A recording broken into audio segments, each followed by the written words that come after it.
Hello, and welcome to today's session on how to gain maximum ROI in an economic downturn. My name is Brian Straight, and I am Editor-in-Chief of Supply Chain Management Review, part of Peerless Media's Supply Chain Group, which also includes Logistics Management Magazine. And I'll be your host for today's session, being brought to you by C3 Solutions. Today, we'll be exploring how appointment scheduling software and yard management systems can improve yard driver productivity, maximize driver turnaround, streamline manual administrative tasks, and improve trailer visibility. The session will be moderated by Tim Dooner, the host of FreightWave's award-winning What the Truck podcast. I'm looking forward to hear what our great panelists have to say, and I hope you all enjoy the conversation. Dooner, take it away. Brian, thank you so much for that intro. I really appreciate it. And, you know, we know what economic times we're in, so this is a very, very important conversation that we're having. And, oh boy, did we put together an amazing panel for it. We've got our yard expert, Jay Noseworthy from C&S Wholesale Grocers. We have our dock expert from Rooms to Go. It's Chris Bianchi. And we have our solutions and tech architect from C3 Solutions. It's Greg Braun. Gentlemen, thank you so much for joining me for the next hour or less. Our pleasure. Good to be here. Yep. Thanks, Dooner. Yeah, we're looking forward to it. And listeners, if you have any questions during this, don't be afraid, don't be bashful. Leave them right in the comments. One of our experts here will get right back to you after the event on what went down. Should we get into things, guys? I mean, this is a dense topic, and there's a lot of pain points like inaccurate trailer visibility, effective management of yard and driver productivity, streamlining manual administrative tasks, maximizing driver turnaround. There's a lot. But how about we start here? And this one I'm going to throw at Chris and Jay. It's over the last few years, yard management and dock scheduling have gained a lot more visibility. Are these solutions overhyped, though, or is there real value in YMS and dock scheduling? How about we start with Chris? Yeah, great question, Dooner.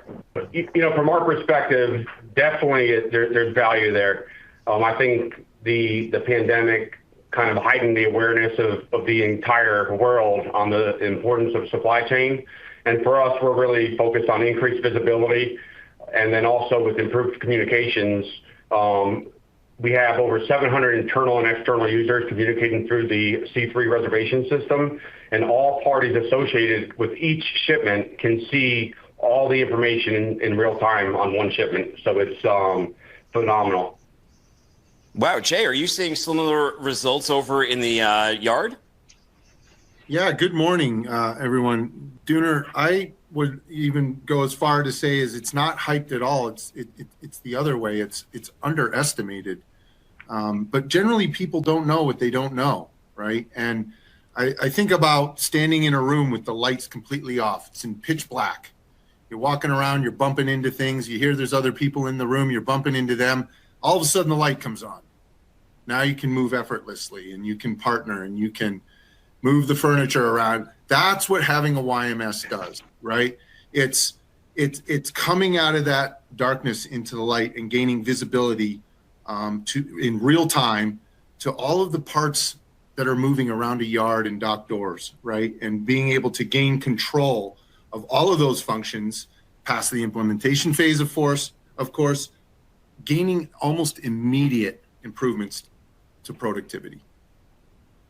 Interesting. You know, the economy is taking a hit, and whenever it does, we see a shift in buying. And what you're probably seeing is a volume shift to discount retailers. When it comes to yard management, what are some of the best practices that allow you to preserve your margins, Jay?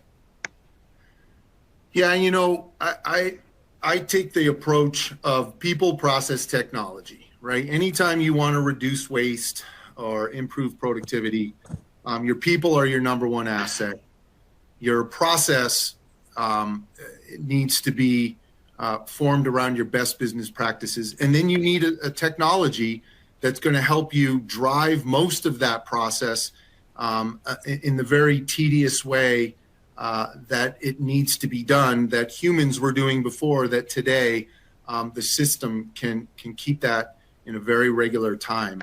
And being able to have all of that tracked in the system gives you the downstream capability of looking at your metrics and going after any kind of waste or gaps, or to identify, increase in productivity and go repeat that. Interesting. Now, as a follow-up here, how do you make sure those processes are repeated? One of the things in tech implementation is you got to make people use it, right? You got to make people use a new system. How have you accomplished that? Yeah, I think the best way to do that is to recognize that, there's really two types of folks that interact with technology. There's the folks who build it and configure it, and they are definitely one end of the extreme, and the people who use it, and they're at the very other end of the extreme. So the trick is always to make the technology as simple as you can for the end user, and that's really exercising the capabilities of the people who are building and configuring that, and really understanding how to use that technology in a way that it gives that one-touch capability to the end user, and that's what they're comfortable with, right? They want to get something on a screen that says, here's what you need to do. I touch the screen when I'm done, and it's completed. And I think that's really where, process and technology, where they meet in making it as simple for the end user. Interesting. Well, Chris, how about on the scheduling side of things? What are some of the best practices that bring cost structure down? Yeah, so before I get right into that, I want to just comment on Jay's comment as well. The value for the end users, as soon as those end users identify the value for them with the application, they're sold, right? And they're going to make it work and bring it to another level. So very important to bring value to the end users on any application that you're bringing to the table. As far as the cost structures, so we look at it a couple different ways. We're looking at fixed costs, which in my mind, it's the line haul, the traditional trucking costs of moving the freight, and then the variable costs, which could be detention, demurrage, dwell time, that kind of thing. So when looking at the dock scheduling software and the tools that we're using now, a lot of people hear dock scheduling and they're thinking about the actual dock, the point of receiving only. Well, with the reservation system that we're using, it's actually the entire process from booking to shipping to delivery. And we can see every part of that process digitally now within C3 reservations. And it's phenomenal. It's doing a great job. Driver-friendly facility. So we've always been a driver-friendly facility. When drivers hit our gate, we take it very seriously to get them in and out as soon as possible. Having a scheduling system allows us to heighten that awareness and bring it to another level. With driver-friendly facilities, when we're negotiating pricing with our sales reps from these carriers, that's a consideration that they take into play, right? The dwell time. We have a huge Mexico-U.S. operation, and trailers that are going into Mexico empty, they have to get out of Mexico full within a certain amount of time. And now with the reservation system, every step of that process runs through the system, and we're able to monitor that dwell time. And we've seen tremendous reductions in the dwell time. Carriers have given us very positive feedback on it. Very good stuff. I love that you spoke to partnerships there and how the carriers are doing it. Can you elaborate that on a little bit more? How has this been beneficial to your partners? Yeah, so for our partners for this part of the business, I'm going to refer to vendors and our carriers. So our vendors use the system. They create the booking process. They start the booking process through the system. And then all of our carriers are using them too in North America. So we tender the loads through the carriers. They accept loads. They schedule the loads, that kind of thing. And previously, the older way of doing it would have been emails, phone calls, that type of thing. Well, now everybody, as I mentioned earlier, we have 700 internal and external users using the system. So everybody sees that real-time information, that real-time update. And it's no more a carrier calls us, we got to call the vendor calls us, we got to call the carrier, that kind of thing. Everybody's communicating through one central form of communication, and it's brought value to the carrier, to the vendor, and to our organization as well. Wow, great to hear. Well, Jay, I got a question for you. When it comes to ROI, what are some of the key areas of return for the yard? Yeah, Dooner, there's, I could go down a rabbit hole. I think to try to keep it at a high level and keep the conversation moving, it really comes down to equipment. It comes down to product. And it comes down to labor, right? and what we're able to do and see and control in by having a real-time system, something that we are able to utilize our own tech process in the technology, right? So that we can customize it to pull certain trailers to the door, to see certain things in the system that give us indicators for, hey, this trailer's been sitting too long. Hey, this product's been out there a while. This product needs a temp check. This shunter is falling back on his moves per hour. We need to go coach that person. The reality is, by seeing the operation in a way, both real time and historically, to see how that ebb and flow works, either remotely or, it's interesting sometimes to be able to take a tablet and you have your technology and go out into the yard and look at, what the technology is seeing and telling you, and finding that there's a real confidence in being able to identify where there's waste and gaps and be able to react, or in some cases proact towards those savings or those productivity measures. Great insight. Now, Chris, let me throw this same question at you, but from the perspective of the dock. When it comes to ROI, what are some of the key areas of return? So, the traditional, I mentioned the negotiation for our normal rates, that kind of thing. Obviously, detention, the dwell time. When peak season hits and you have allocations and, certain things have to move within a certain amount of time, we have that digital record now. So if I have a carrier that says, hey, you went over allocation, it's very easy for us to investigate that and confirm it or deny it, right? The bigger thing, too, is that the system brings value to partners as well, like the vendors and carriers we talked about. Every carrier and every vendor that we're using, the phone calls, the emails, the miscommunication that occurred previously, where we have vendors relying on, waiting for trailers. We have carriers saying that we provided the trailer already. All of that, it doesn't exist anymore. Everybody uses the systems. They see it. They're more efficient, and it helps the overall process for us. Interesting. Longer lead times, sometimes they're great because they give you extra time to work on a shipment, but often they mean more fires to put out and more shippers to update. How do we scale the inevitable of dealing with these communication issues? How does third-party scheduling software work for a team like yours, Chris? Yeah, so that's a great question as well. So, again, the communication and visibility is key here. One of the things that the system has allowed our employees to do is taking those emails and those phone calls off their plate just to focus on the scheduling process and the booking process. They're now able to be more proactive, right? So in the past, they're always working on the back end of the shipments, following up, doing that kind of thing. And now they're on the proactive side, right? So we have the 700 plus users all communicating through workflows and transitions within the application. It creates that centralized communication, the system that provides real-time visibility to all users. How the actual application works is factories start the process. They prepare reservations with a pickup date, saying, hey, this shipment will be ready on this pickup date. Our logistics team will then tender the load based on our criteria to our carriers. The carriers then have the ability to accept or push back on the tender. They can recommend new pickup dates. They can just accept it. If they accept it, they go ahead and they schedule the delivery appointment at our facility directly through the system, and they can see our calendars, our availability based on each of our distribution centers and our receiving capacity calendars that we have. That really allows the operation to kind of spread out the workload, if you will, throughout the day based on available labor. Documents such as bill of ladings and packing lists are uploaded by the vendors to the system.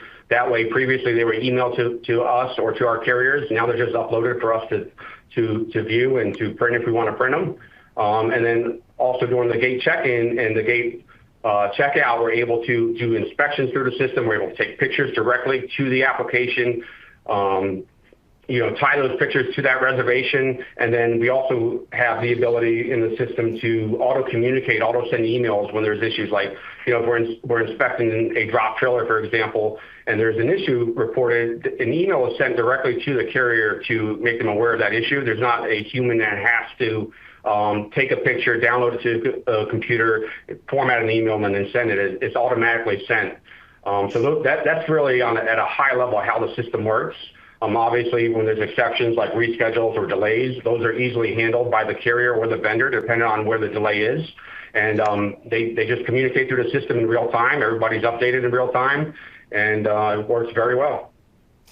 I like what I'm hearing there. It's the theme that you were talking about earlier, that not only does this help your company, but it also enhances your partnerships by giving that visibility. So there's a boon on both sides of this equation. So not all industries are built the same, though, right? In some industries, a trailer can be inactive for a period of time, and it's not the end of the world. However, in groceries, a trailer sits around too long. You have rotten avocados. What is the real impact of trailers sitting idle, Jay? Well, Dooner, one of the things that I think people miss about YMS, Yard Management System, they think it's yard as in shunters and people in the yard. Everybody uses our YMS, right? That from procurement to outbound transportation, warehouse, trailer maintenance, and everybody's focus is on those trailers, right? And for a multitude of reasons.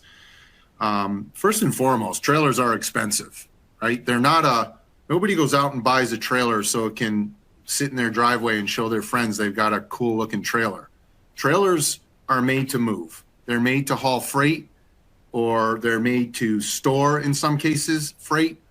And so they are purely utilitarian. And if they're not making money, they're costing money. That's a problem for the business, right? So with a system like this, you can see so many things. As I alluded to before, there's dwell time on trailers. There's what trailer is out of service. There is and how long it's been out of service, how to get it to a dock door or a bay door to get it unloaded. You have procurement folks who watch on the inbound and something's been in the yard a long time, which, by the way, we are a food company, right? So not a good idea if food's sitting around on a trailer for very long. But we have teams that utilize the system to make sure that doesn't happen. Just as much as the person who walks into a store and looks at their buy date on a carton or picks up that avocado to make sure it's fresh. We on our end are doing the same thing in a much grander scale, right? We're making sure that food is getting into our warehouse and onto a pallet and out to the stores in an exceedingly timely fashion. And so having that visibility to those trailers and making sure that we have the right trailers, if you can imagine, we go into New York City, and New York City, for anyone who's listening to this that doesn't know New York City, is not just one of the biggest cities in the world. It is the most challenging. It's a city that was built hundreds of years ago when tractor trailers were not in the minds of the people who laid that city out. And we go in there every day with tractor trailers. So those trailers are just ever so important to have the right trailer at the right dock door, to have the right product in the site, getting in the building. If a trailer needs attention, fleet maintenance services, to make sure that happens in a timely fashion. All of those, what I go back to calling visibility and controls in a YMS, to all of the people who are either looking at it, reporting on it, or using it directly, it's just ever so important to the business to make sure that the integrity of our product and the capability of our equipment, and that most importantly, our people and our customers downstream are all having the most positive experience, and making sure that the flow of everything, food in our case, goes without a hitch. And really, it's people, process, and technology, and that technology needs to keep up with the great people we have and the super process we have. And so we're able to put those three together. And you have the little old lady who walks up and picks up that avocado. It's fresh. Love to hear it. Love to hear it. Nobody wants to pick up that rotten avocado, Jay. Or maybe a little easier now the Super Bowl's over, but definitely you wouldn't want to be serving that last Sunday. Greg, let me talk to you here. Over the holidays, we saw massive travel delays. I know people who are caught up in that. I know luggage that was caught up in that. And I know freight that was caught up in that. Partly it was due to weather. But another big aspect of it was that systems failed, systems they were warned about. Southwest was using an outdated proprietary system that couldn't keep up with those surge volumes. When it comes to yard management and appointment scheduling, a lot of companies tend to do the same thing. They tend to push these projects to the next year. What is that real cost of inaction, Greg?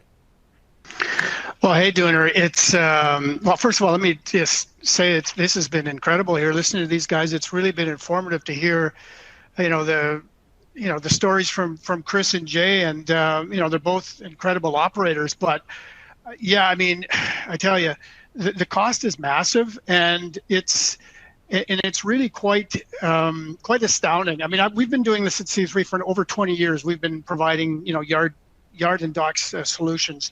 And amazingly enough, the conversations that we were having 20 years ago, we're still having them today.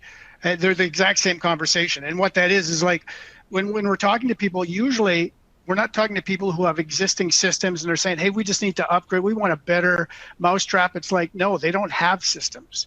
And I know that both Chris and Jay can attest to this. Before they had a system, everything was manual. And in today's world, that's very, very common. I mean, when I talk to people, usually I'll always ask them, what are you doing today? Expecting that they have some form of a system. And, there's usually a fairly long pause, and then they'll say, well, if in the yard we're using walkie-talkies or whatever, and scheduling wise, it's done on a spreadsheet. So it is the state of play out there today. It's quite amazing how primitive it is. And when you take a step back and you really look at the yard to kind of measure what that impact can be, if you look at what's the function of it in a business, I mean, all of these companies we deal with, they have massive amounts of investment in their supply chains, in particular in their warehouses. And effectively, the yard is a buffer to those warehouses. And scheduling the same thing, it's giving us visibility on incoming goods. And if we, and what I don't think people realize, and what the real cost of inaction is that, on the one side, and Jay and Chris both talked fairly eloquently about how there's a transactional cost involved, right? So, to Jay's point, there's, if we don't do things right in the yard, our yard driver costs and our shunter costs and the actual trucks and so forth, those costs are going to go up. And if we're not using our trailers properly as well, we're going to need to buy more of them, which is not a good thing. And on the scheduling side, and Chris gave some great examples as well, like your administrative costs are going to go up, your driver demurrage costs are going to go up. So there's that whole transactional element of things, which if you don't do things right, that has an impact. But the point that I think most people don't get, and that's just because they can't get their heads above water, is just the strategic aspect of a yard not running properly. We had an implementation with a different customer where after we implemented their yard system, about 6 months later, they came back to us and said, hey, we found something, and it really didn't, we couldn't believe it was related to the yard, but they saw a massive improvement of throughput in their warehouse. And it's so much so that they couldn't believe it was the yard that improved it. But, and I know Jay mentioned this earlier too as well, it's like the people don't understand the impact of having the right trailer at the right place at the right time. And this particular customer, they said it just had an incredible effect on the throughput of their warehouse, and that was not something at all that they were expecting. Same thing with another customer, and this was in our early days. And in this customer, they actually did have an old proprietary system that they had in place. And the senior business leaders, sat everyone down and sat us down in particular and said, hey guys, if this system fails, if it ever fails, there will be the consequences of this is the next day in our stores, we will be missing product. That's without a doubt. There's going to be shelves that will be somewhat bare because of a failure. So it's not an option. And what we see today is, and I know again, Chris and Jay can speak to this, is that before they had the systems, I mean, they had what I like to refer to as heroic operators. I mean, we see it all the time. Is like, especially in the yards, the drivers out there, they're just amazing. They have to keep track of this all in their heads and so forth. And that's just no way to build a business. I mean, you can't grow a business by working with manual processes and expecting you're going to have a hero show up every day to kind of solve things. So yeah, I think the cost is immense, and it's really underestimated in a lot of ways. Well, you have me kind of curious now, and this is a bit of a follow-up question. Let's say you're a transportation manager, or you're in charge of improving your yard or dock management. You understand that your biggest inefficiencies can be right outside your dock door, but you've got a naysayer in the house. How do you champion this cause to make them understand the ROI is clear, the case studies are clear, and the testimonials are clear? How do you make everyone understand? Well, I mean, that's a good question. And you know what, I think, Dooner, I don't think there's many people out there that don't see it, but what they don't understand. I mean, they understand the benefits, but they don't understand the impact. And I know both Jay and Chris alluded to this, is that so essentially, because they don't understand the impact, it gets put at the bottom of the list of priorities. And I see that all the time. Is companies will come to us and they'll say, yeah, we're going to do either we're going to improve our dock scheduling this year, or we're going to attack the yard, and then, well, yeah, but it got put to the bottom of the list because clearly they don't understand this impact. So I mean, I guess it's ROI. I mean, we really need to just kind of impress on people that, yeah, there's that transactional cost that's out there, and we can quantify that. Again, both Jay and Chris did a great job of indicating, like, on the yard driver side of things, we can see 30% improvements, massive increase in throughput on the scheduling side of things. So we just got to, sit down with operators and make sure they really understand the benefits that are out there. Are retailers concerned at all about online security, and how are we addressing that, Greg? That's a great question, Dooner. I mean, I would say retailers and all businesses are very concerned about not only online security, but data privacy. I mean, there isn't a week that goes by that we don't hear about some business that has some kind of a breach, and that makes people nervous. I mean, if you're in the IT realm, I mean, you'll definitely heard of things like, the California CCPA, in Europe, it's the GDPR. I mean, all these different data protection agencies are very important, and it's very much front of mind, and everyone, knows you need to comply to it. So, I would say, aside from our overall solutions functionality, data security is the thing that customers are the most concerned about.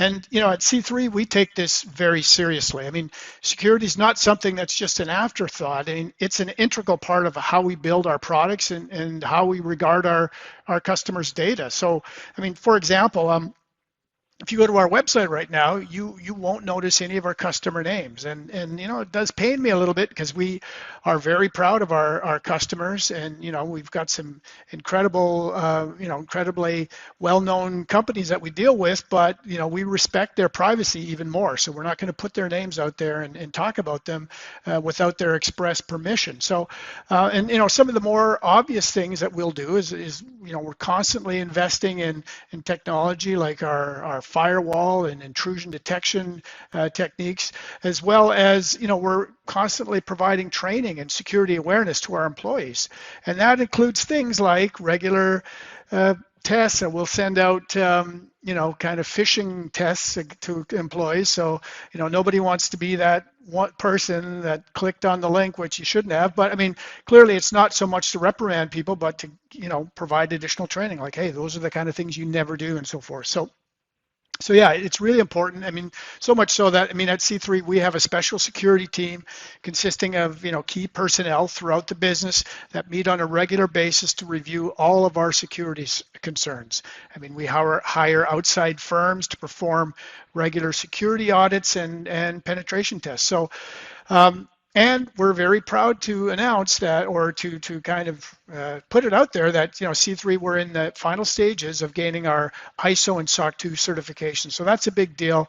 And yeah, we're really, really pleased about that. So yeah, I mean, security is a huge concern, and rightfully so. I mean, if you're going to be dealing with a SaaS solution provider, I mean, you want to be confident that they're going to, provide you the security you need and keep your data secure. Jay, how about you? We heard from Greg. How did you champion this cause within your own organization to make them understand about the importance and the ROI of yard and dock efficiency? Yeah, that is a great question, Dooner. And I think the most important piece is to really play it out, spell it out, have the site understand where they all connect, right? Because very often, the warehouse or the yard or transops or fleet maintenance, they get themselves in their own silo, and they're struggling really hard to find efficiency and reduce waste in their AOR. And then things happen to them, and it becomes a tougher struggle. Well, those things that happen that they don't understand become visible when we're able to see it holistically in a system. And I think when you get the leadership together at a site and bring those leaders together and say, hey, this is where it all connects, right? And so nothing is actually happening in a silo. And I think if we all have the visibility and controls at hand, then that concert, right? Instead of having a whole bunch of instruments making sound, you suddenly have the music. And so that system becomes the conductor. And I know that when we've gone to, some of our sites, we're continuing to implement yard at all the sites. And that's what we lead with, right? We lead with, in coming together. You can work together in a room, and that can be difficult, especially in operations, trying to actually bring folks together.